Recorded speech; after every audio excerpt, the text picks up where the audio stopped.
নমস্কার,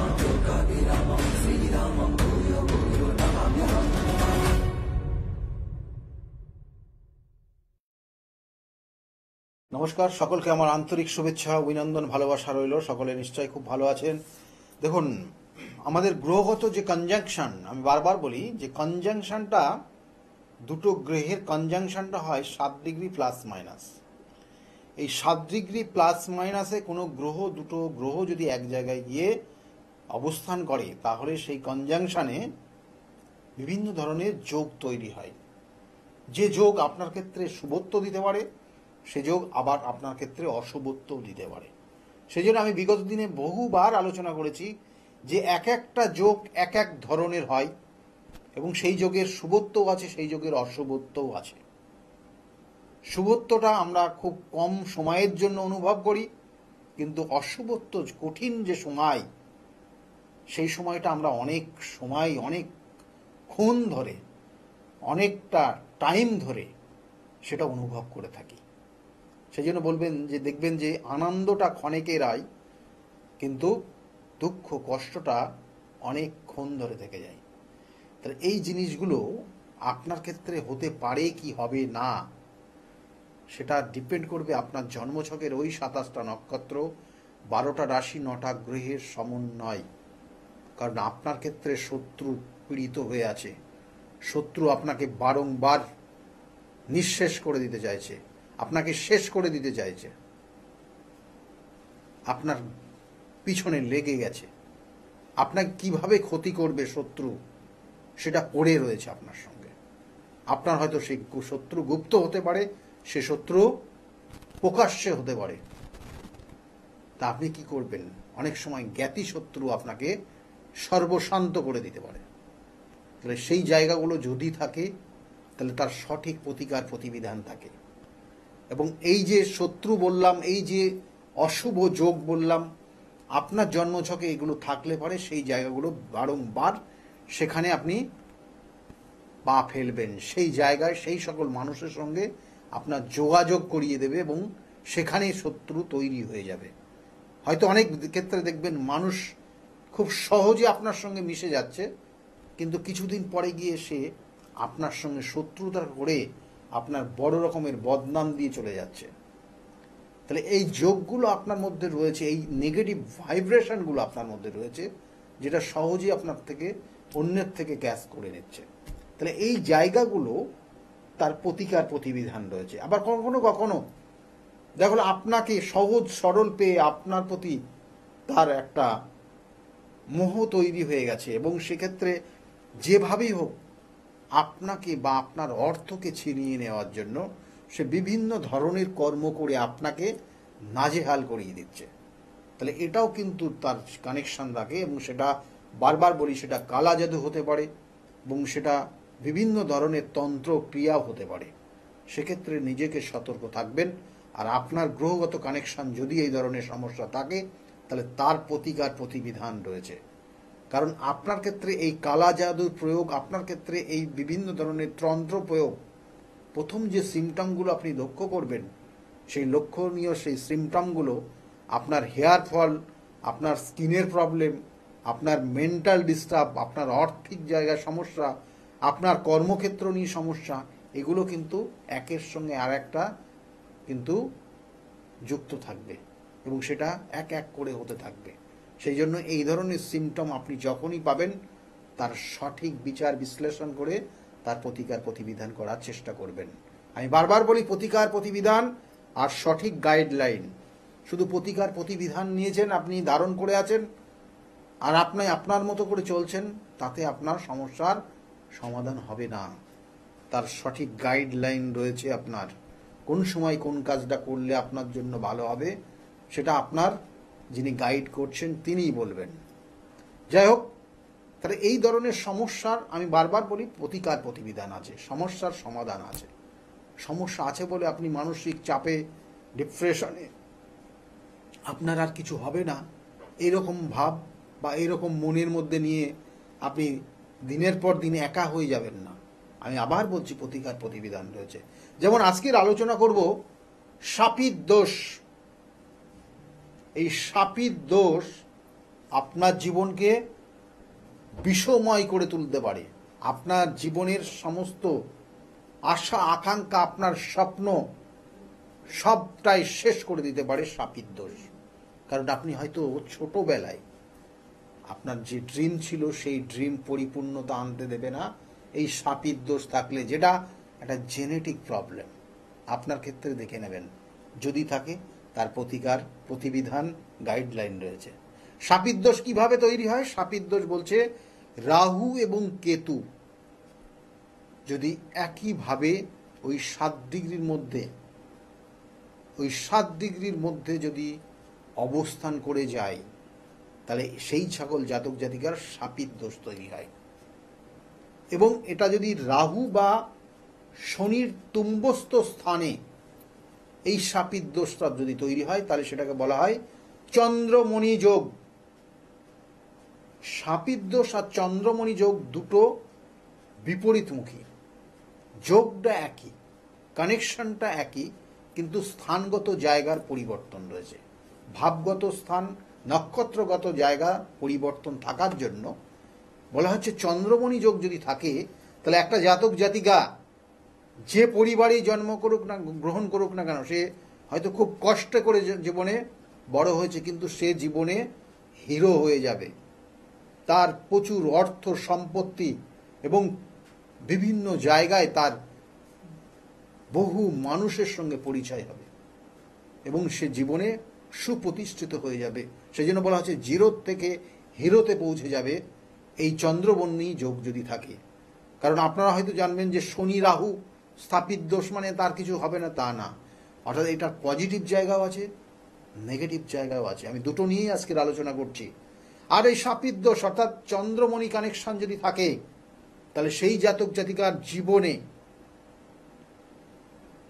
software related, যেটা আগামী দিনে আমাদের যথেষ্ট প্রোগ্রেস হয়ে গেছে, বর্তমান ভারতবর্ষে কিন্তু খুব ভালো জায়গায় পৌঁছে গেছে এই টেকনিক্যাল লাইন, যেটা সফটওয়্যার রিলেটেড, যেটা ডিজিটালের যুগ। বিভিন্ন বিভিন্ন যে প্রসেসগুলো আসছে সবটা ডিপেন্ড করবে এই দুটো গ্রহের কানেকশনের ওপর। এবং সেটা যদি আপনার ক্ষেত্রে এই চন্দ্রমণি কানেকশন থাকে, তাহলে আপনি দেশ বিদেশের খ্যাতনামা ব্যক্তি পর্যন্ত হয়ে যেতে পারেন। এবং এই সফটওয়্যারই আপনার জীবনের পরিবর্তন করবে, বা এই টেকনোলজির মাধ্যমে আপনি জীবনকে কিন্তু পরিচালিত করে একটা ভালো নির্দিষ্ট লক্ষ্যে পৌঁছে যেতে পারেন।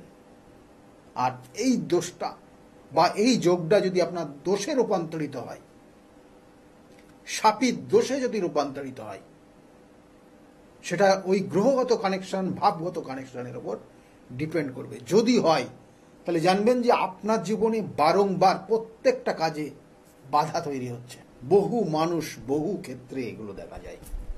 শাপিত দোষ সব থেকে কঠিনতম সমস্যা আপনার জীবনে হতে পারে। এই শাপিত দোষ থাকলে আপনার জীবনে শুধু কেরিয়ার রিলেটেড না, প্রত্যেকটা কাজে আপনার জীবনের বাধা প্রাপ্তি হবে। আপনার সেই ছোটবেলার অন্নপ্রাশন থেকে আরম্ভ করে জীবনে যত শুভ মুহূর্ত থাকবে, সেই মুহূর্তগুলো আপনার জীবনে একটা ঝামেলার মাধ্যমে দিয়ে তৈরি হবে। সেই জন্য এইগুলোর প্রতিকার, প্রতিবিধান করতেই হবে। না করলে আপনি ডিপ্রেশনের মধ্যে পড়বেন। কারণ আপনার হওয়া কাজ বারংবার বাধাপ্রাপ্ত হলে আপনি মনকে আর সান্ত্বনা দিতে পারবেন না। দেখবেন অনেকের ক্ষেত্রে বিবাহের যোগ তৈরি হচ্ছে, বিবাহের কথাবার্তা হয়ে যাচ্ছে, লাস্টে গিয়ে হয়তো সেখানে না হয়ে যাচ্ছে, ব্রেক করে যাচ্ছে। এবং এটা একের পর এক সেই বর বলুন বা কনে বলুন, সেই যে নিজেরকে প্রেজেন্ট করছে, এটা বারংবার তার ক্ষেত্রে কিন্তু একটা বড় রকমের মানসিক চাপ তৈরি হচ্ছে। তাহলে সেই জায়গাগুলো সেই জাতক বা সেই জাতিকার মধ্যে কিন্তু সেই মেন্টাল জায়গা, ডিপ্রেশন কাজ করছে, এবং সেগুলো কিন্তু একটার পর একটা সময় বড় বিপদদায়ক পরিস্থিতি তৈরিও হতে পারে তাদের ক্ষেত্রে। এবং এছাড়াও শাপিত দোষ থাকলে আর কি হতে পারে বলছে, দুঃখপূর্ণ এবং অবসাদপূর্ণ বিবাহিত জীবন তৈরি হয়। তাদের জীবনে কষ্ট, দুঃখ থাকবে এবং একটা সময় সেটা অবসাদপূর্ণ হয় এবং সেটা শেষ পর্যন্ত ডিভোর্সে পরিণত হয়। কোনো সময় তৃতীয় ব্যক্তির পর্যন্ত সেখানে যোগ তৈরি হয় এবং এদের মধ্যে স্বামী স্ত্রীর মধ্যে যে আন্তরিকতা সেটা তাদের মধ্যে থাকে না। এবং কোনো কোনো সময় এই শাপিত দোষ যদি দ্বাদশে, লগ্নের সাপেক্ষে দ্বাদশে যদি কানেকশন পেয়ে যায় এবং সেটা নেগেটিভ ভাইব্রেশন দিয়ে সেটাকে যদি সেখানে যদি আরও অন্য গ্রহের কানেকশন পেয়ে যায় এবং এই শাপিত দোষ দ্বাদশে কানেকশন পড়লে বলা হয় যে বিবাহের পূর্বে অনেক সময় তারা গর্ভ ধারণ করে ফেলে। বিবাহের পূর্বে এমন কিছু সঙ্গদোষ তাদের জীবনে সর্বশান্ত করে দিতে পারে এবং এটার কানেকশন দেয়। এবং বারংবার এই শাপিত দোষ যদি পঞ্চম ভাবে থাকে, বলা হচ্ছে বারংবার এদের সন্তান মিসক্যারেজ হয়, অর্থাৎ গর্ভপাত হয়, এদের সন্তান জন্ম দেওয়ার ক্ষেত্রে বারংবার অসুবিধার সম্মুখীন হয় এবং এরা বিভিন্ন ক্ষেত্রে পেশাগত জায়গার থেকে দেখা গেলো ভালো ট্রেনিং সে নিয়েছে কিন্তু সে কর্ম পাচ্ছে না, যেটা বলছিলাম, তার কেরিয়ার ডেভেলপ হচ্ছে না। দেখা গেলো একটা চাকরি পেয়েছে কিন্তু সেই যথাযথ করছে, কিন্তু তার মধ্যে মেধার শক্তি রয়েছে, তার মধ্যে প্রতিভা রয়েছে, কিন্তু সেই প্রতিভা অনুযায়ী সে তার জীবনটাকে কাজে লাগাতে পারছে না। এবং তার সঙ্গে সঙ্গে কোনো কোনো ক্ষেত্রে তার জীবন সঙ্গী, তার লাইফটা খুব কঠিনতম সমস্যার মধ্যে পড়ে যায়, কারণ একটা সময় সে বড় রকমের ধোঁকা পায় এবং এই ধোঁকা খেয়ে তার মানসিক কষ্টের মধ্যে সে কিন্তু নিজেকে নিয়ে যেতে পারে। এবং এর সঙ্গে সঙ্গে বলছে যে এই শাপিত দোষ যদি সপ্তমভাবে থাকে তাহলে অনেক সময় দেখা যায় তারা ধর্মান্তর হয়, অর্থাৎ কোনো অন্য ধর্মের কোনো জাতক বা জাতিকার সঙ্গে এই সকল জাতক জাতিকার বিবাহ হয়ে যায় এবং সে যে ধর্মে রয়েছে সেই ধর্ম পরিবর্তন করতেও বাধ্য হয়, অনেক সময় দেখা যায়। তাই এই জায়গাগুলো যদি আপনার ক্ষেত্রে থাকে তাহলে তার প্রতিকার প্রতিবিধান অবশ্যই করিয়ে নেবেন। যদি আপনার সন্তানের থেকে থাকে তাহলে খুব তাড়াতাড়ি, যত সম্ভব তাড়াতাড়ি পারবেন এগুলোর প্রতিকার প্রতিবিধান করাবেন, না হলে আপনি সেই সমস্যার সম্মুখীন অবশ্যই হবেন। মানসিকভাবে আপনি সেক্ষেত্রে অনেক ক্ষেত্রে ক্ষত বিক্ষত হবেন। সেই জন্য বলবো প্রতিকার প্রতিবিধান এবং সঠিক গাইডলাইন আপনার জীবনকে পরিবর্তন করতে পারে এবং বিগত দিনে বহু মানুষের সেটা হয়েছে। তাই যদি মনে করেন আমার সঙ্গে যোগাযোগ করবেন, নিচের বুকিং নাম্বার যেটা যাচ্ছে, বুকিং নাম্বারে ফোন করে জানতে পারবেন আমি কোন চেম্বারে কখন কোন সময়ে বসি। কারণ আমার চেম্বার রয়েছে প্রত্যেক রবিবারের দিন কাঁচরাপাড়া চেম্বার আছে, প্রত্যেক সোমবারের দিন ব্যারাকপুর এবং শ্রীরামপুর চেম্বার রয়েছে, দুটো জায়গায় চেম্বার আছে।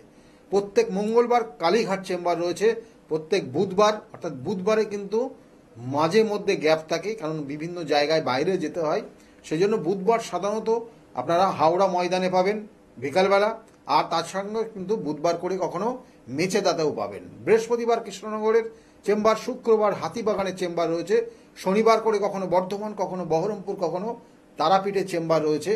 কারণ আপনারা জানেন যে প্রত্যেক অমাবস্যার তিথি ধরে বিভিন্ন ধরনের সমস্যা বা দোষ, গ্রহ দোষ তার খণ্ডন করা হয়। বিভিন্ন ধরনের সমস্যার মধ্যে রয়ে গেছেন, সেই সমস্যার তার প্রতিকার প্রতিবিধান করা হয় এবং তার সঙ্গে সঙ্গে কিন্তু আপনার সমস্যার ওপর বেস করে সেক্ষেত্রে কখনো সেটা তারাপীঠেও কাজ হয়, কখনো কামাখ্যাতে হয়, কখনো বেনারস, কখনো নাসিক, কখনো কিন্তু মহাকালেশ্বরের কাজগুলো করা হয় এবং সেই জন্য কিন্তু বহু মানুষ আজকের জায়গায় দাঁড়িয়ে উপকৃত। যদি মনে করেন যোগাযোগ করবেন, বুকিং নাম্বারে ফোন করে নেবেন, বুকিং নম্বরে যোগাযোগ করবেন, অবশ্যই আপনাকে সহযোগিতা করবে। সকলেই ভালো থাকুন, আজকের মতো এই পর্যন্তই, নমস্কার। তাহলে আর দেরি কেন, চটপট ফোন করুন 9836410969 অথবা 8335805241 এই নাম্বারে। শুধুমাত্র একটি ফোন যা পাল্টে দিতে পারে আপনার গোটা জীবন। জ্যোতিষবিদ, বাস্তুবিদ, হস্তরেখা বিশারদ ও spiritual guide doctor Gautam Shastri, এক এবং অদ্বিতীয়।